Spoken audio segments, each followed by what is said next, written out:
Oui, merci Madame la Présidente. Arrêter la politique de quotas de migrants qui envoie un message désastreux d'incitation à l'immigration illégale.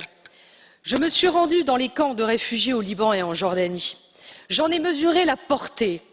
Suivant l'actualité sur de vieux téléviseurs, ils croient qu'ils vont être accueillis, nourris, logés, soignés en Europe. Je me suis entretenue avec des hommes et des femmes désespérés de voir l'inertie de la communauté internationale face à la crise en Syrie et en Libye. Là est la source des problèmes.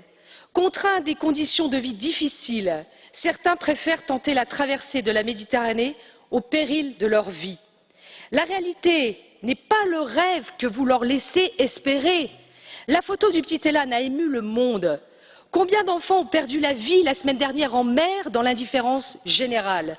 L'Europe est débordée, incapable de faire face à la vague massive de migrants qu'elle a elle-même encouragée. Elle est menacée par l'infiltration de terroristes parmi les migrants. Certains invoquent les grands principes de l'Europe alors que nous sommes incapables d'assurer une véritable sécurité à nos peuples, incapables d'assurer l'accueil et l'intégration de migrants si nombreux, incapables de renvoyer les clandestins qui dévoient les filières de l'asile. Nous en payons le prix fort. Schengen est menacé, nos frontières extérieures sont submergées, la jungle de Calais est devenue le plus grand bidonville d'Europe et la honte de la France. L'idéal européen n'est pas d'encourager au déracinement des populations.